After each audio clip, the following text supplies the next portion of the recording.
Un jeune orang-outan cherche à s'émanciper. Son grand frère se charge de l'entraîner. Une jeune maman pandarou veille. Son petit a rendez-vous avec le vétérinaire. Deux petites panthères des neiges encore allaitées vont avoir droit à une surprise, leur première viande.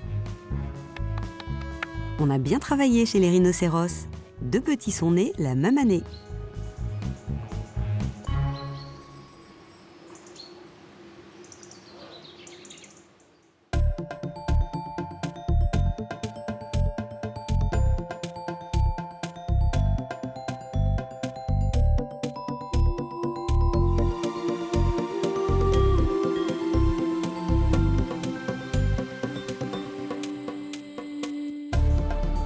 En plein cœur du vignoble nantais, le zoo de la Boissière du Doré s'étend sur les terres d'une ancienne châtaigneraie.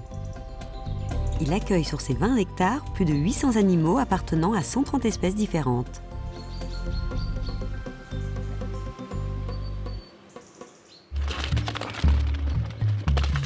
C'est l'heure de sortie pour les animaux de la plaine africaine du zoo de la Boissière. James Bock et Buff Watoussi prennent possession de leur espace.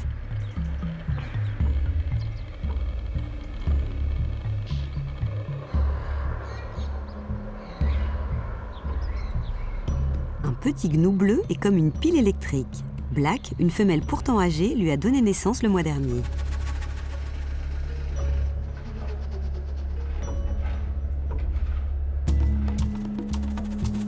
Quentin sort apporter du foin et des granulés pour tous ceux qui partagent la plaine africaine. Il est assisté d'une stagiaire d'un jour.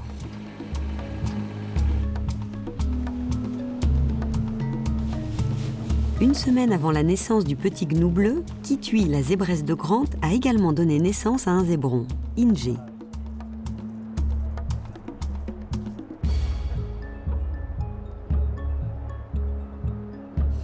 Dès sa naissance, le zébron mémorise les rayures du postérieur de sa mère afin de pouvoir ensuite la reconnaître parmi le troupeau. Très haut sur pattes, il peut parfaitement se camoufler derrière sa mère. Il est maintenant bien intégré au groupe, composé d'un mâle reproducteur, Aragon, et de 3 autres femelles. Quentin se demande si Aïcha est gestante. Il s'inquiète car elle aurait dû mettre bas il y a déjà 1 mois. Mais Aïcha est peut-être simplement en surpoids.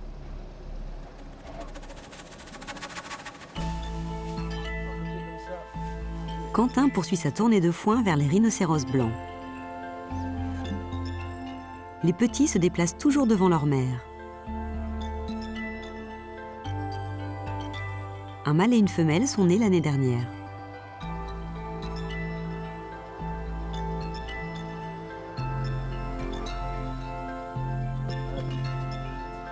Les mamans Akuna et Swani sont 2 femelles arrivées il y a 3 ans d'Afrique du Sud dans le cadre d'un programme de reproduction de l'espèce.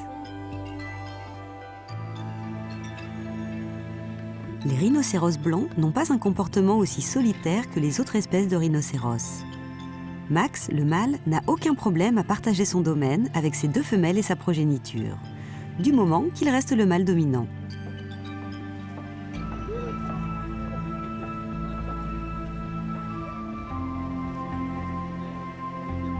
Swani et Akuna élèveront leurs petits pendant 3 ans.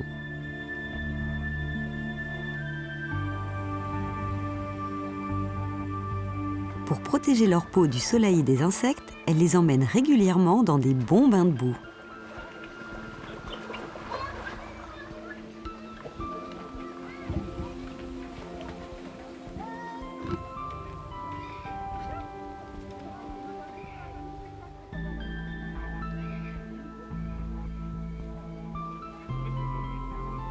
Mapenzi. Mapenzi est l'aîné des 2 petits. C'est notre premier bébé rhino, donc c'est le chouchou. Dès que les rhinos sont dans leur loge, Quentin les habitue aux caresses. Max, c'est un bon papa.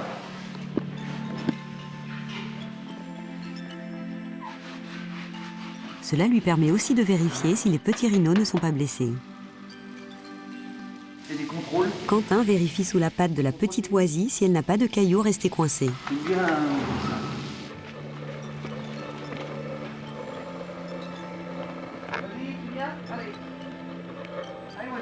tout le monde va bien. Les rhinocéros peuvent ressortir en famille dans la grande plaine africaine de la Boissière.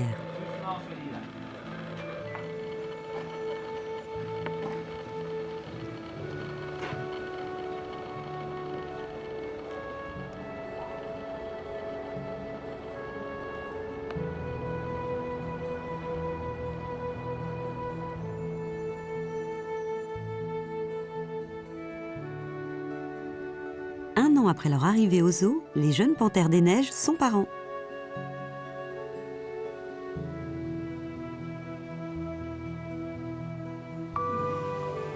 Deux adorables petites femelles.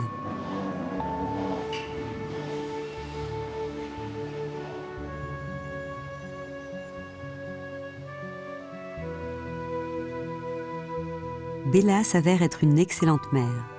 C'est sa première portée et elle s'est très bien occupée de ses petites pendant leurs 2 premiers mois. Celles-ci ont bien grandi. Elles sont toujours allaitées, mais elles ont maintenant l'âge de tester un nouveau régime alimentaire.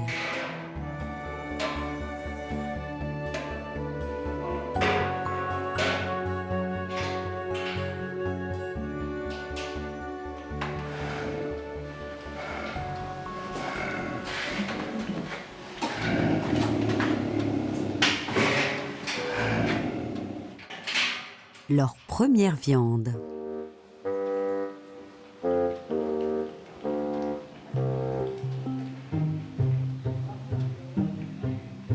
Bella laisse sa place aux petites.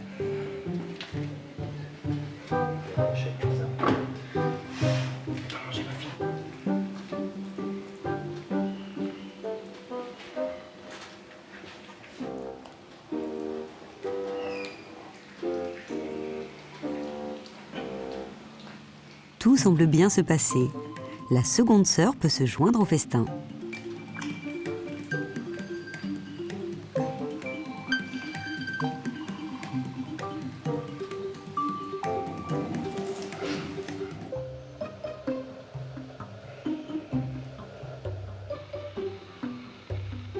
Ces 2 petites sont vraiment très complices.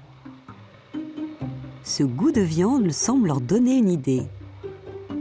Et si elles s'essayaient à la chasse?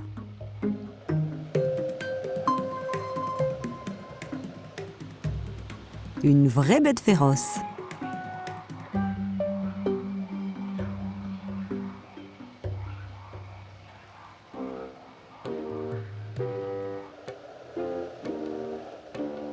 Mais une nouvelle épreuve l'attend bientôt.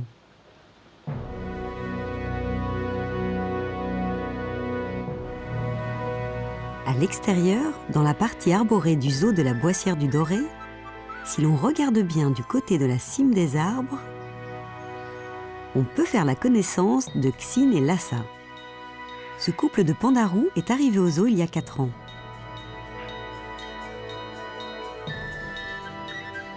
Les pandarous aiment se reposer au soleil qui leur apporte la vitamine B nécessaire pour absorber le calcium.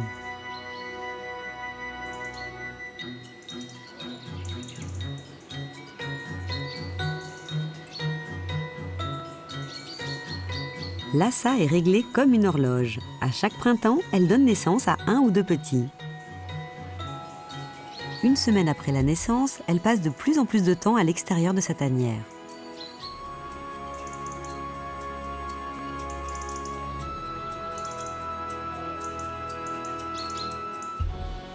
Mais il faut régulièrement voir si le petit va bien. Quant au père, il s'occupe très peu de l'éducation de son petit. Ingrid prépare des boulettes composées de bambou, de caséine, un complément alimentaire, de granulés folivores, de carottes et de pommes. Les pandarous en sont très friands.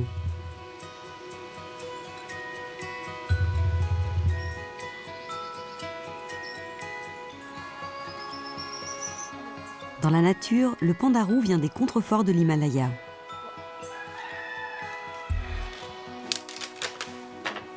Il se nourrit essentiellement de bambou.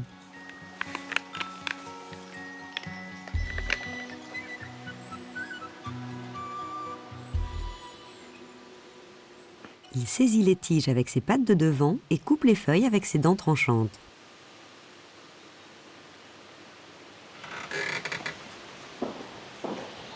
Ça va ma poule? Hey, coucou. Régulièrement, Ingrid la soigneuse vérifie si le bébé est en bonne santé. Ça va? Coucou. Pour se protéger du froid, le bébé vit dans une petite tanière depuis sa naissance. On la voit bien là, c'est cool. Il vivra avec sa mère jusqu'à la période de reproduction suivante. Tout va bien, bébé va bien. Ça va, on arrête de l'embêter. La maman n'est jamais loin.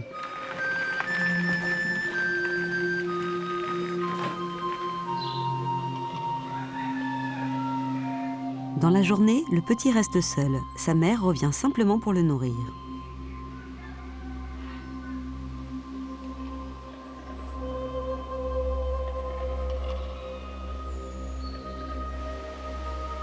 Le petit vient d'avoir 2 mois et doit être pesé. Sébastien, le directeur du zoo, vient le chercher dans sa tanière.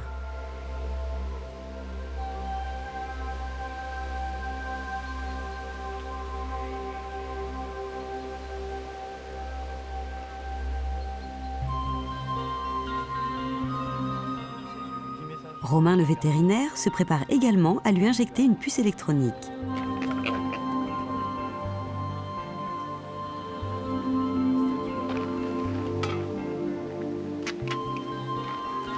Le petit avait une fourrure grise à sa naissance qui est devenue rousse en grandissant.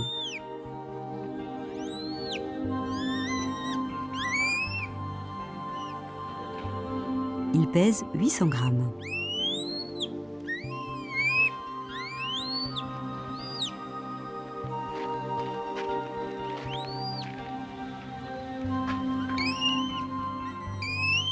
On vérifie que la puce fonctionne. Elle permet de l'identifier pour son inscription au programme de reproduction européen de l'espèce. Le panda rejoindra ce programme quand il atteindra sa maturité sexuelle, entre 18 et 20 mois. Les cris semblent alerter la maman, qui veille à proximité.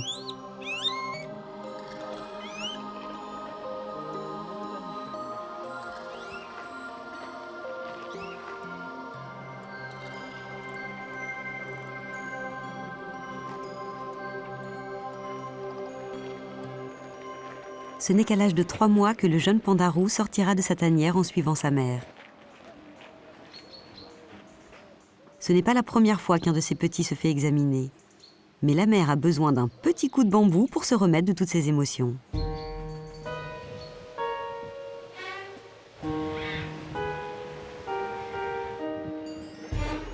Les suricates vivent dans de vastes terriers aux entrées multiples qu'ils ne quittent que dans la journée. Ce sont des animaux sociaux qui vivent à plus de 20 au sein d'une même colonie.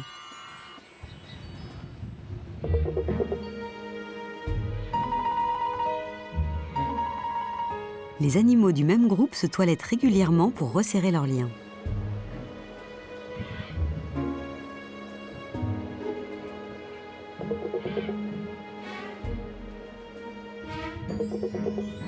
Au sein de leur colonie, les sentinelles se relaient à tour de rôle pendant que les autres creusent ou jouent entre eux.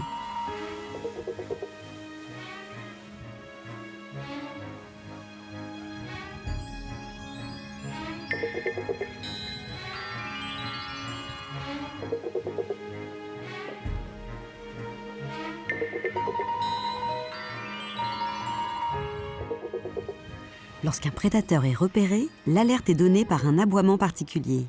La bande se précipite alors pour se cacher dans un des terriers dont ils ont parsemé leur territoire.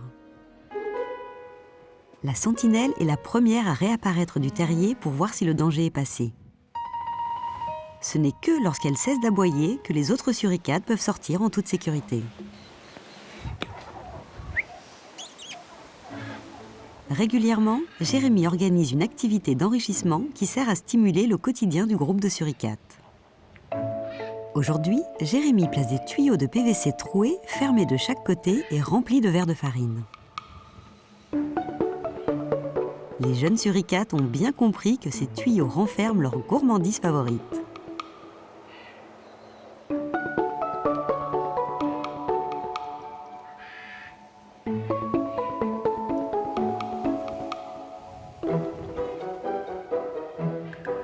volonté de mettre la main sur cette gourmandise les occupera bien jusqu'au déjeuner.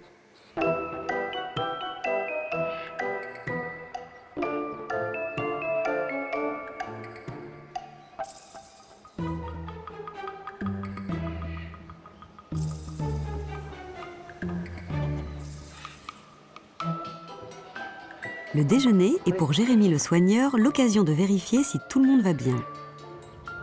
Le problème, c'est que les suricates se ressemblent beaucoup. Au zoo, les suricates mangent de tout, légumes, fruits, viande, mais ils sont avant tout insectivores. Les suricates sont très prolifiques. À l'état sauvage dans le sud de l'Afrique, ils peuvent avoir jusqu'à 4 portées par an. Ils ne sont pas menacés de disparition.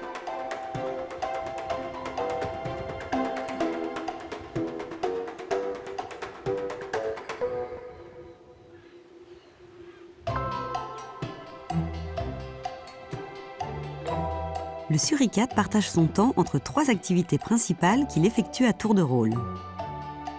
Il fait la sentinelle, il s'occupe des petits de la femelle dominante comme le ferait une babysitter, et il recherche de la nourriture.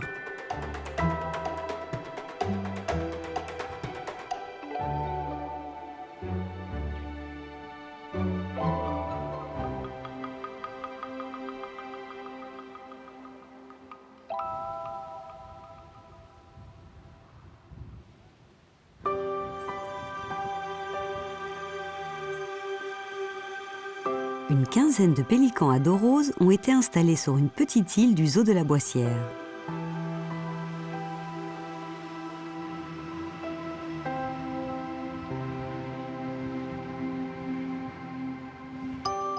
Depuis 2 ans, les couples commencent à se reproduire.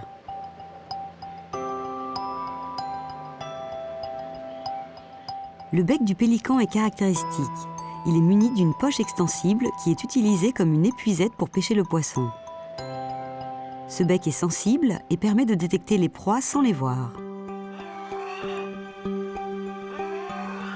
Cet oisillon n'a jamais connu ses parents. Les œufs ont été prélevés et placés dans un incubateur pour que les oiseaux puissent pondre une 2e fois.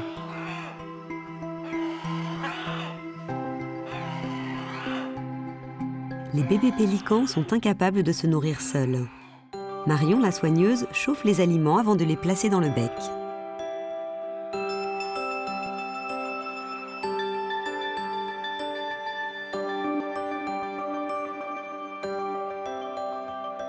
Dans la nature, quand l'oisillon a 2 semaines, il plonge la tête dans le gosier jusque dans l'œsophage de ses parents pour y puiser des morceaux de poisson.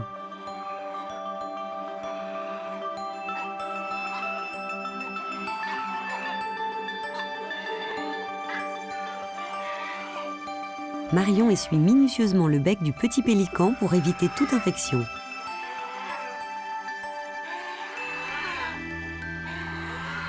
À 1 mois, les oisillons sont recouverts d'un duvet blanc et fourni.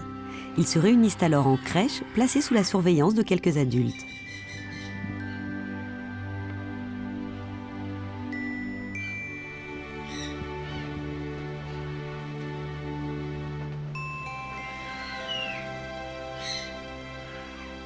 À 3 mois, les pélicans sont capables de pêcher et de nager. Ils quittent alors progressivement la crèche.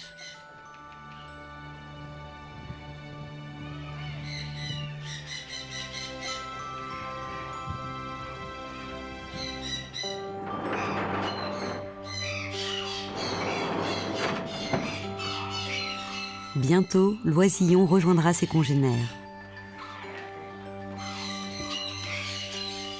Les oiseaux nés à la nurserie ne connaîtront jamais leurs parents. Ils sont élevés et imprégnés par les soigneurs animaliers du zoo.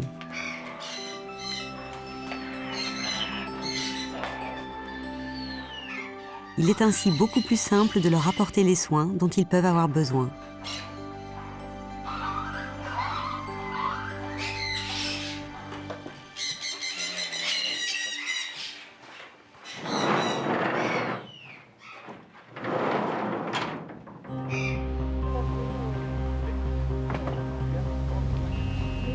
C'est jour de vaccin pour les petites panthères des neiges.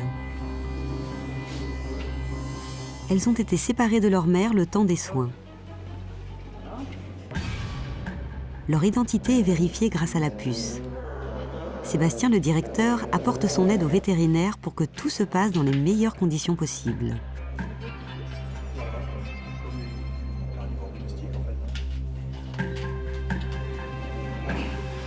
La mère assiste attentivement aux soins, sans un bruit. Le vétérinaire en profite pour un rapide examen.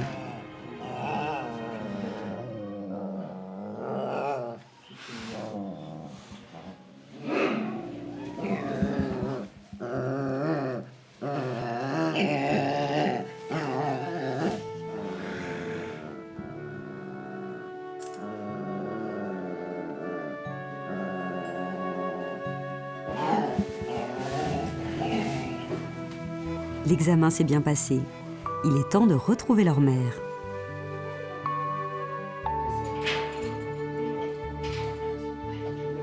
Maintenant qu'elles sont vaccinées, elles sont parées pour découvrir le monde.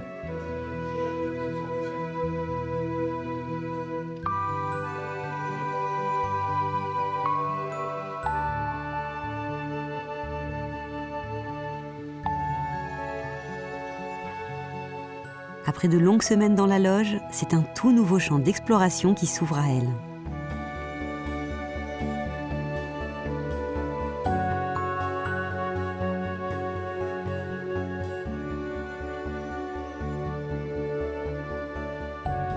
Bella reste calme. Elle les guide de temps en temps. Elle garde toujours un œil sur les petites qui apprennent doucement à faire connaissance de leur espace.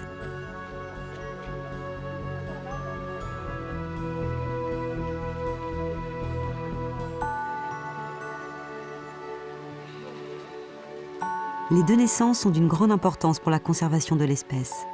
Sa population est en net déclin à cause de la chasse, du braconnage et de l'activité humaine. Dans les montagnes du cœur de l'Asie, il ne resterait à l'état sauvage que 4000 panthères des neiges environ.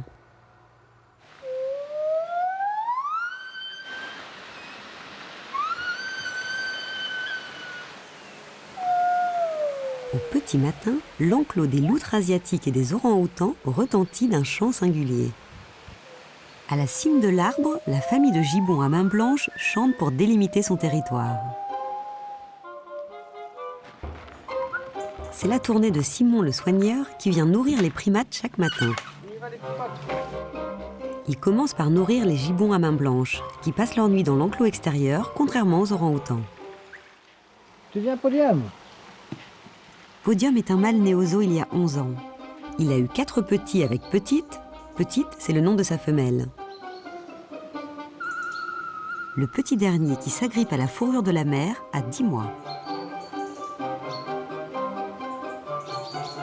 Il tète encore et commence tout juste à vouloir manger des fruits.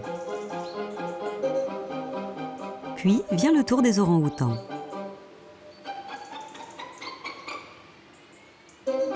La famille d'orang-outans du zoo de la Boissière est l'une des plus connues d'Europe. Joko a 5 ans et s'entend très bien avec sa cousine Becky qui a 1 an de plus.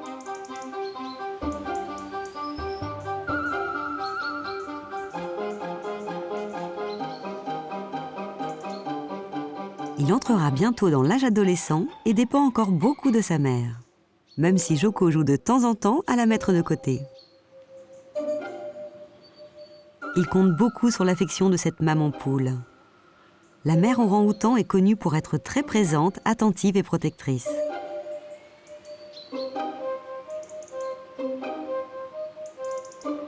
Le jeune orang-outan cherche aussi à profiter de l'expérience de ses aînés.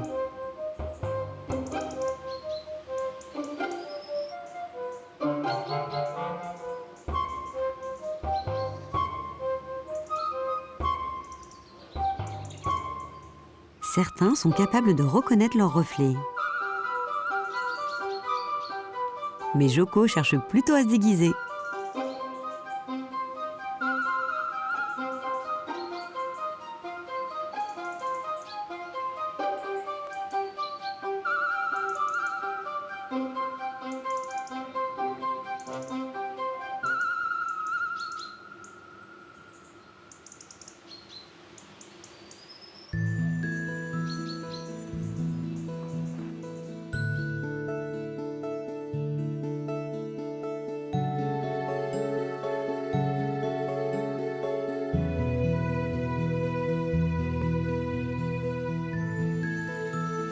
Chaque soir, les orang-outans rentrent dans leur box individuelle où Simon leur sert à dîner.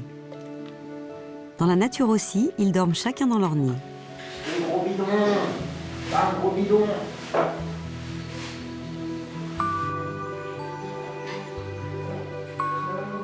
C'est un moment particulier pour Simon, qui entretient une relation étroite avec ses grands singes.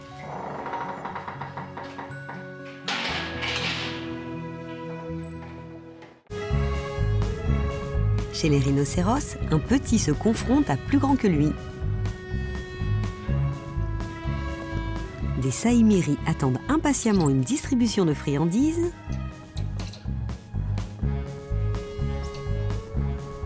Trois guépardos s'entraînent pour être les rois du sprint.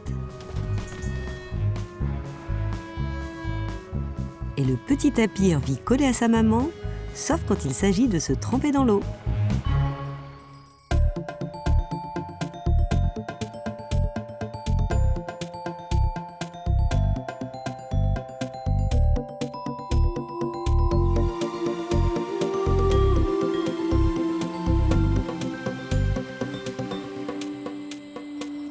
Le jour se lève sur la vallée du Rhône.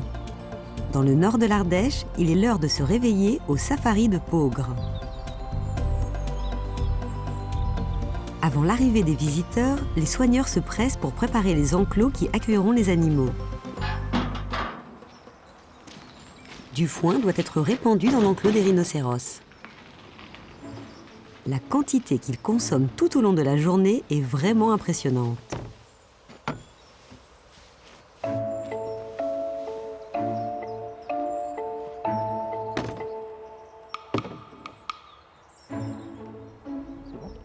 C'est bon, tout est prêt pour que les rhinocéros puissent rejoindre leur espace. Mais ce matin, comme tous les matins, Unesco, le petit rhinocéros blanc, a du mal à se réveiller.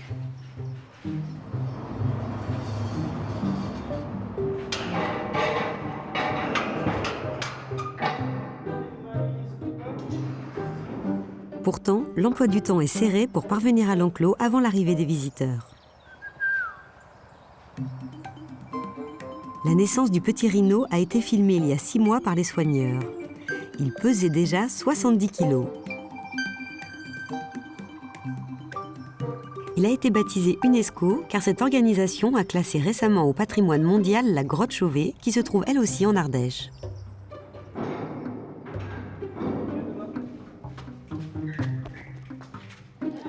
Avant que le petit rhino fasse son entraînement médical, les soigneurs s'occupent des 2 mamies du zoo. D'abord, Tombi. Elle a besoin de gouttes dans les yeux. Marie-Annick lui demande de bien se positionner devant pour qu'elle les lui nettoie. Tombi, target. Quant à Pacha, elle doit se faire hydrater le dos. Elle n'arrive plus à se rouler complètement dans la boue. On lui spraye régulièrement une huile qui lui donne un aspect bicolore. Style.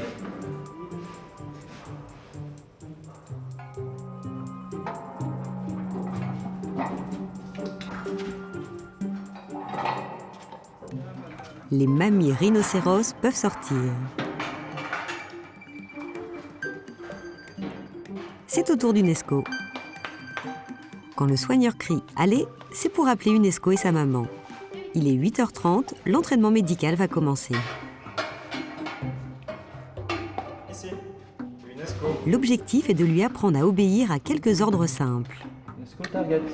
et à se tenir tranquille s'il doit recevoir des soins.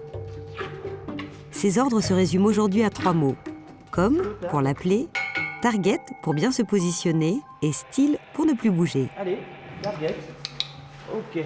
Ces ordres en anglais sont communs à tous les zoos pour permettre aux rhinocéros d'être transférés dans d'autres pays. À chaque fois qu'il met son nez sur la cible, target, il est récompensé d'un quartier de pomme et d'une caresse sur le museau. La luzerne est aussi un bon moyen de le faire obtempérer. Unesco a réussi son examen. Il peut maintenant rejoindre ses aînés. Les rhinocéros sont prêts à rejoindre leur enclos pour la journée. Ils doivent absolument traverser la route avant que les visiteurs n'envahissent le zoo. Au même moment, la trappe des guépards s'ouvre. 2 mâles, Xénon et Xérès, et 3 femelles, Xtra, XL et Xéna, peuvent commencer leurs activités. Ces guépardos ont bien grandi depuis qu'ils sont nés il y a 3 mois au zoo.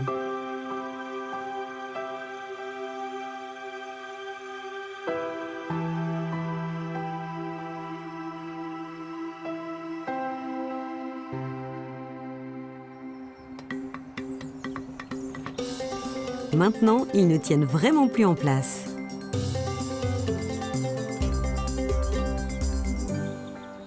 Dans la savane africaine, ils sont les rois du sprint. Ils sont capables d'accélération fulgurante, mais ils fatiguent aussi très vite.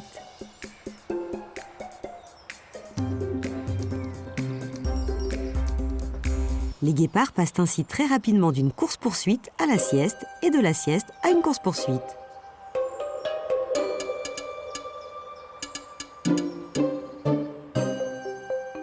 C'est pourquoi ils peuvent être vulnérables.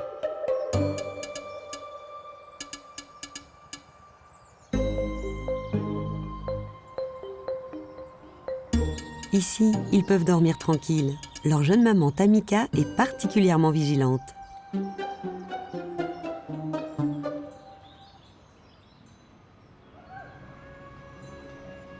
Cet été, un petit tapir a également vu le jour. Le zoo a aussi filmé la naissance de Kaïchiri.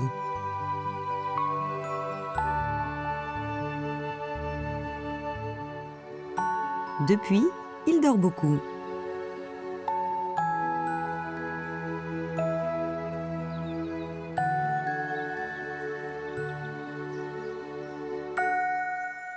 Et son autre activité, c'est manger.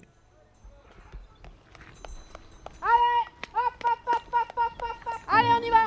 Allez, on y va là! Zombie, du rêve! Allez! Zombie, du rêve! Tant que les rhinocéros n'ont pas traversé la route, les voitures des visiteurs ne peuvent pas passer pour parcourir les 80 hectares du safari de Peaugres.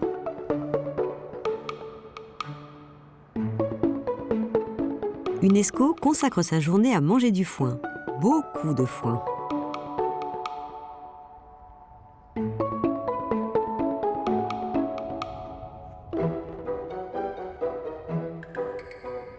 Puis il joue avec ses aînés en tentant de se mesurer à elle.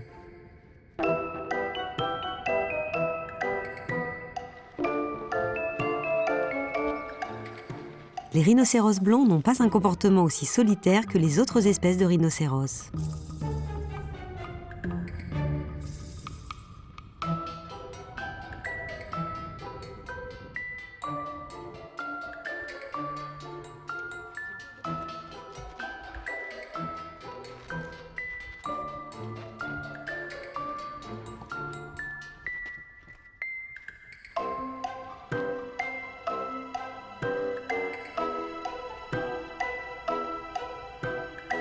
Et quand il ne fait pas des petites siestes au soleil, UNESCO tête sa maman. Il sera sevré dans 1 an.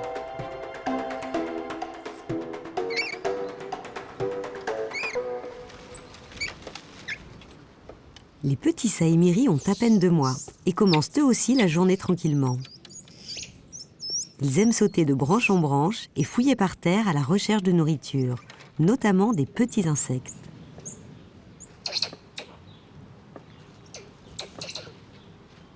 Aujourd'hui, ils auront droit à une surprise.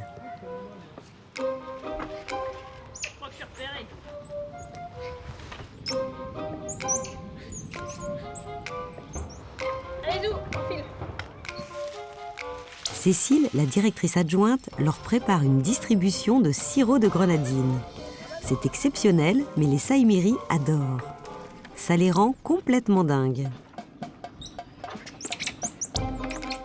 Non, on ne se sert pas.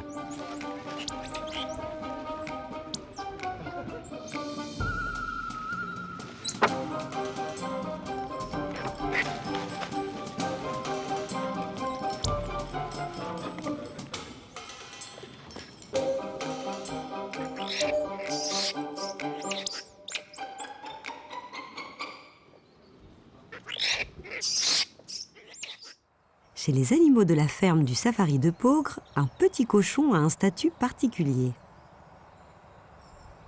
Lardon est la mascotte du parc, car quand il est né, il a passé du temps à la clinique vétérinaire. Sa maman ne s'occupait pas beaucoup de lui et les soigneurs ont dû l'élever. Aujourd'hui, elle l'a finalement accepté. Elle arrive même à le supporter, et pourtant, il n'est pas de tout repos. Quand les guépardos seront adultes, ils quitteront probablement le safari de Peaugres pour un autre zoo participant au programme d'élevage européen. Mais aujourd'hui, c'est le tour de leurs aînés. 3 guépards partent en République tchèque. Une équipe se charge de les faire rentrer dans de grosses cages en bois pour les charger à l'arrière d'un camion.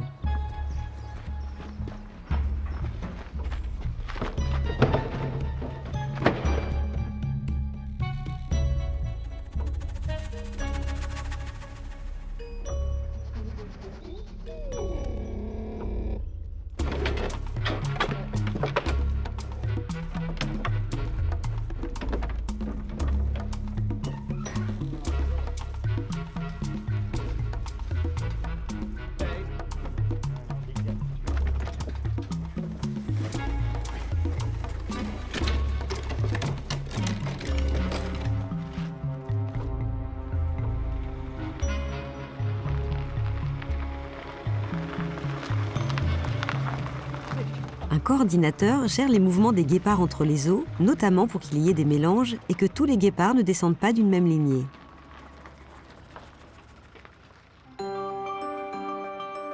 Cela fait 25 ans que Peaugres a choisi de se spécialiser dans la reproduction de cette espèce protégée et extrêmement difficile à reproduire en captivité.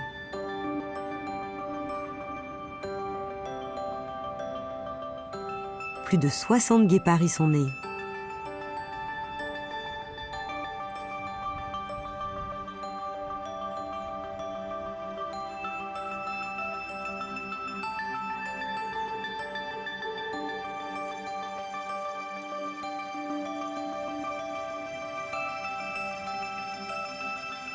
Mais en attendant, ça va bientôt être l'heure du repas.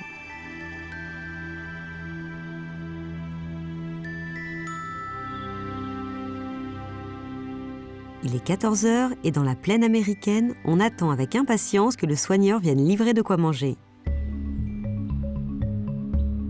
Microbe, le vieil ours brun, veille à garder une distance de sécurité avec les bisons qui, par expérience, sont plus agressifs que lui.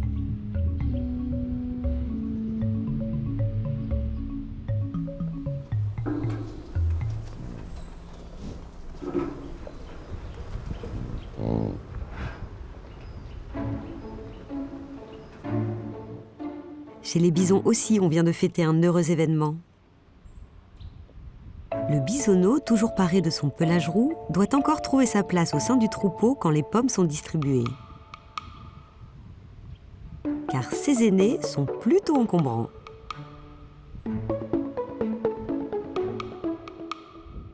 De toute façon, il n'a pas encore l'âge d'apprécier vraiment les pommes. Ce qu'il veut, c'est téter. Même s'il sera sevré à la fin de l'automne.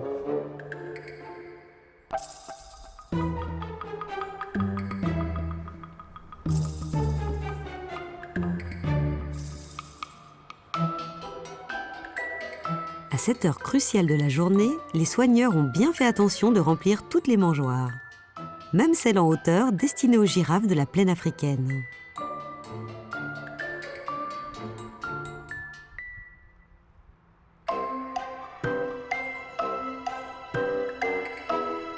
Les makikatas ont leur auge à domicile.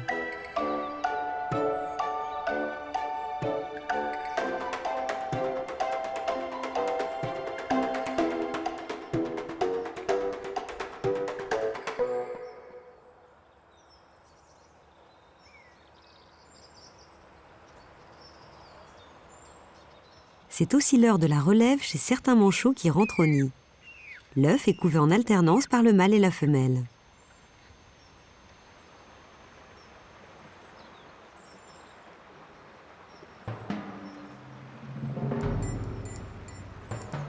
Natacha, la soigneuse, a prévu de faire un recensement de tous les nids de manchots.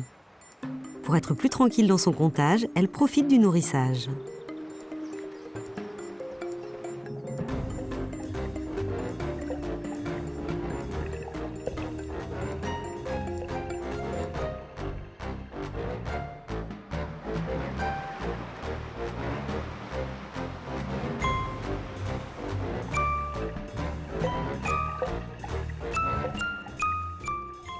« 30 à 40 nids se cachent dans la roche. Là, rien.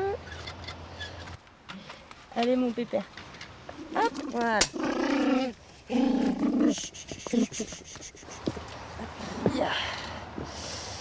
Voilà, là, par là. Alors. Pour limiter le nombre de naissances aux besoins du programme d'élevage pour la survie de l'espèce, certains œufs sont remplacés par des œufs en plâtre que les manchots continuent à couver.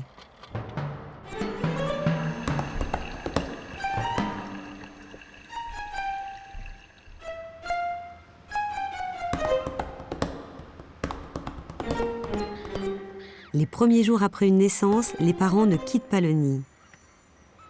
Les petits y resteront plusieurs semaines avant de pouvoir se joindre à la colonie.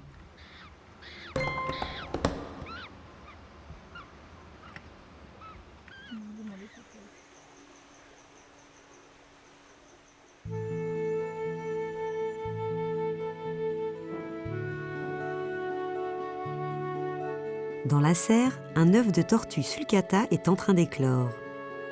L'opération peut durer jusqu'à 48 heures. Les premières arrivées ont été emmenées à la clinique pour que le vétérinaire puisse facilement garder un œil sur elles.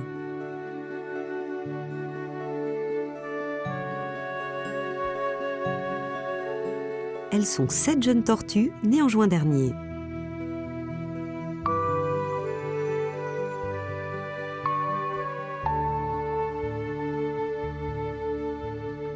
Elles sont restées au chaud sous une lampe à UV. Mais comme elles ont bien grandi, elles vont pouvoir retourner à la serre.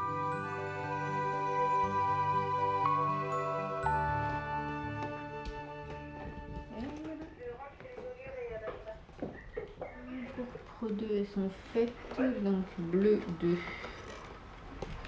La vétérinaire les pèse.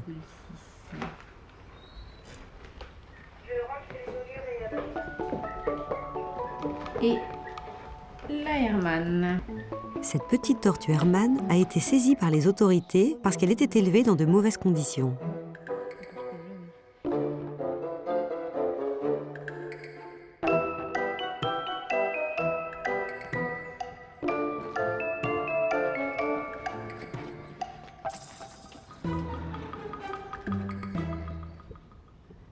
Ces tortues sont encore trop petites pour rejoindre leurs parents qui seraient capables de les écraser.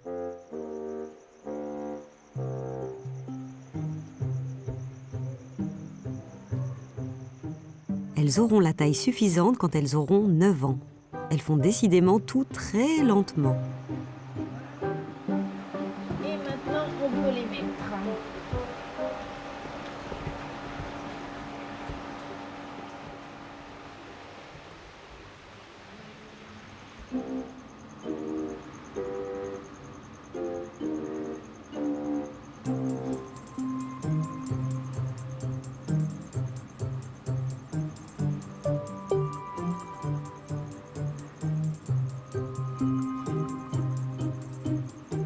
Les petites tortues sont donc placées dans un nouveau terrarium à explorer, au prix d'incroyables cascades. À force de s'agiter, elles finiront bien par se remettre sur pied.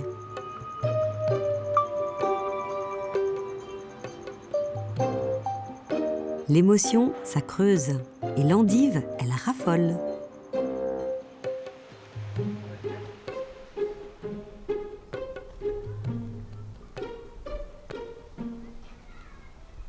Chez les guépardos aussi, on a faim. Jean-Baptiste le soigneur prépare la viande des carnivores.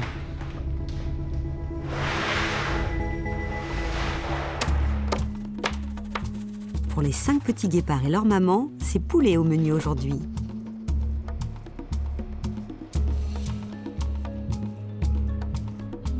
Il rajoute à la cuillère un mélange de compléments alimentaires et d'huile. Les guépards ont entendu Jean-Baptiste arriver. 5.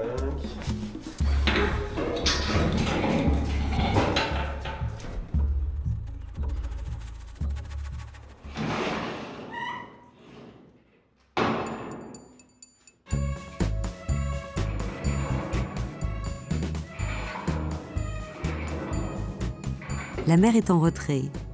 Elle attend qu'ils se servent et surveille les alentours.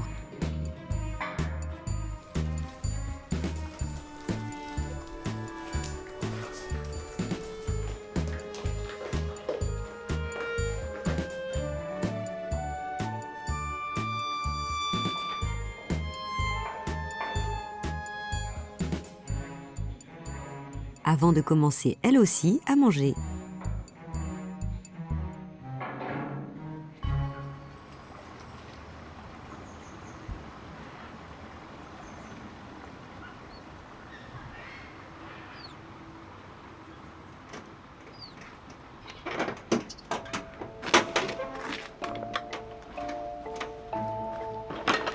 Kaïchiri, le petit tapir, a passé une bonne partie de sa journée à dormir. Il est temps de s'activer et de suivre sa maman, Capucine. Alexandre leur apporte des granulés et des quartiers de pommes.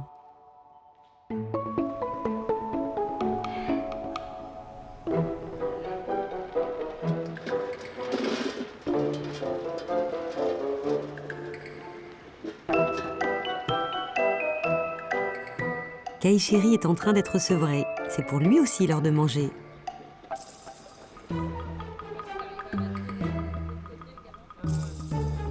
Pendant ce temps-là, Indy, le papa, profite de la présence de Cécile pour se faire gratter derrière l'oreille.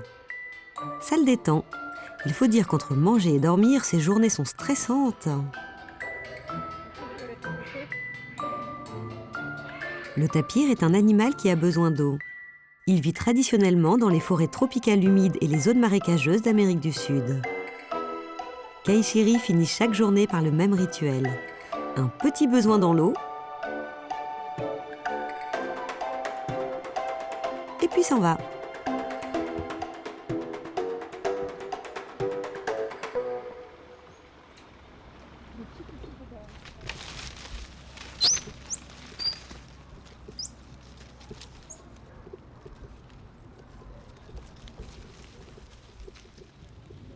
Il reste une épreuve pour les saïmiris, celle qu'on appelle le puçage.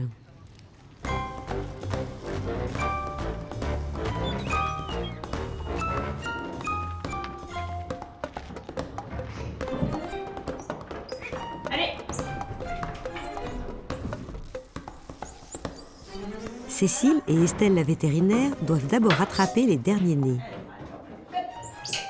Tous les saïmiris ont été enfermés, parce qu'elles vont aussi en profiter pour les vermifuger.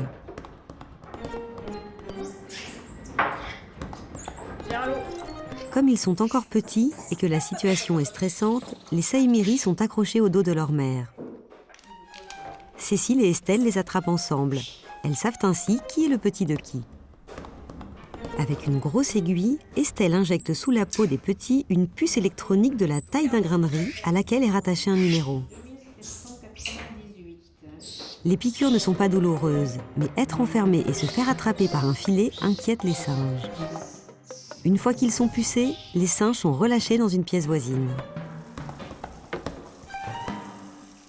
Les petits saïmiris ont bien mérité leur ration de carottes, pommes, raisins, bananes de fin de journée.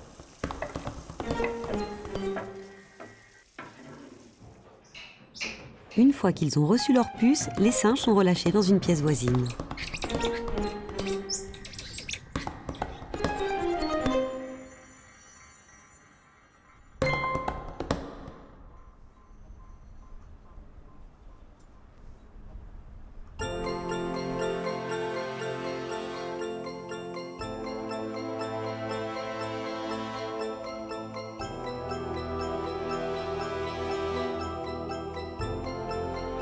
Les makikatas profitent des derniers rayons du soleil. Les places sont chères.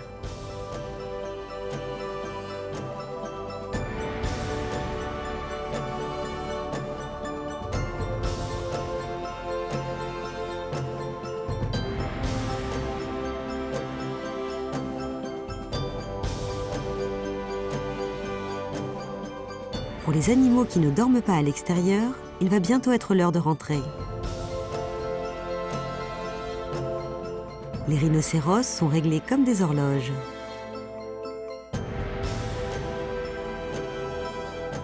Ils attendent qu'on leur ouvre la barrière.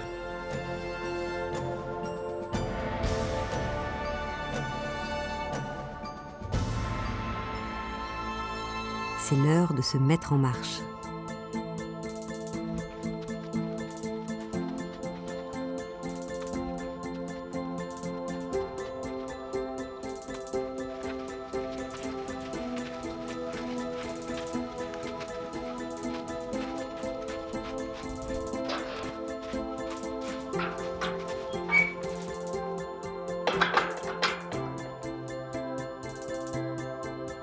C'est encore une intense journée qui s'achève au safari de Peaugres.